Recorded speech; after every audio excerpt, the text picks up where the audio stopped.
Dokter Niko, Apa Dea? itu temen aku ribet banget deh. Ribet kenapa? Dia tuh katanya pengen banget lahiran normal, padahal sebelumnya sesar. Lah emang bisa dok? Bisa dong, tapi ada syarat-syaratnya. Yuk kita bahas. Hai Smart Moms Indonesia, welcome back to Dr. Niko Channel. Nah, kali ini kita akan bahas tentang bisa nggak sih lahiran normal pasca seksio cesarea satu kali? Jawabannya, bisa sih, tapi harus ada syarat-syarat yang dipenuhi dulu. Persalinan pasca seksio cesarea satu kali dikenal dengan nama VBAC atau kepanjangannya Vaginal Birth After Cesarean Section.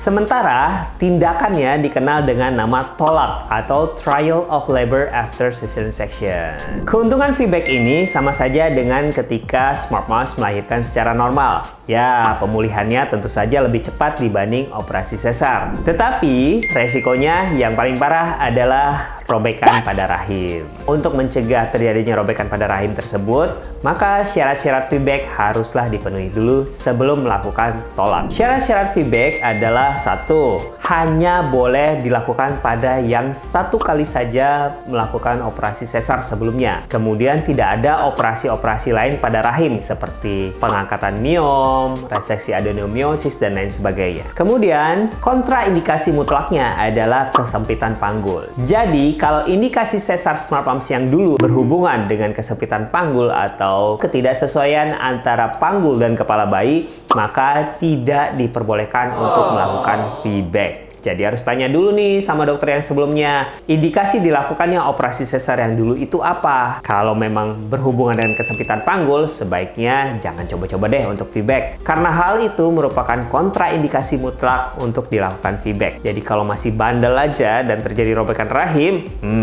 bukan salah dokternya. Selain itu, untuk melakukan VBAC ini, semua harus dalam kondisi normal. Misalnya, presentasi atau letak terbawah janin adalah kepala. Nggak boleh yang lain ya, seperti bokong misalnya. Jelas-jelas tidak boleh melakukan VBAC. Bentuk dari rahim dan posisi dari plasenta juga harus normal. Kemudian, dari hasil penelitian, segmen bawah rahim di atas 3,5 mili atau sebaiknya di atas 3,65 mili itu memiliki resiko yang lebih rendah untuk terjadinya robekan rahim pada saat cukup bulan dan sudah mulai bersalin. Ini harus diukur sebenarnya. Lalu, berat badan janin juga tidak boleh lebih dari 4 kilo ya. Dan kepala janin juga sudah memasuki rongga panggul dan terpegang oleh pintu atas panggul. Syarat yang terakhir nih sebenarnya juga harus dipenuhi oleh rumah sakit yang melakukan VBAC, yaitu harus bisa melakukan operasi dalam 30 menit ketika dokter kandungan sudah menetapkan operasi saat ini juga. Tapi ingat ya, pastikan juga dengan dokter kandungan Smart Moms bahwa operasi yang dulu dilakukan sayatan di segmen bawah rahim, bukan secara vertikal ya. Kalau secara vertikal sudah pasti tidak boleh dilakukan VBAC sama sekali. Pada saat melakukan TOLAC atau Trial of Labor After Cesarean Section, tidak boleh dilakukan induksi sama sekali. Jadi, kontraksi rahim harus berjalan secara alami. Karena apa? Karena induksi bisa meningkatkan resiko terjadinya robekan rahim pada saat persalinan pasien dengan VBAC.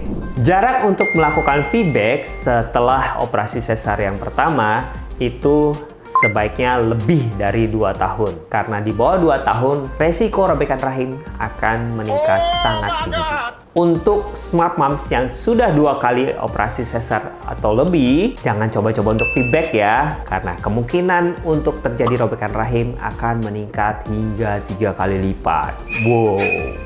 Untuk Smart Moms yang mau melakukan VBAC, nih saya kasih tipsnya. Tipsnya adalah komunikasikan sebaik-baiknya dan periksakan dulu ke dokter kandungan Smart Moms. Dan kalau dokter kandungan Smart Moms mengatakan tidak bisa VBAC, jangan ngotot ya. Kalau terjadi sesuatu, akan sangat berbahaya untuk Smart Moms dan bayi yang sedang dikandung.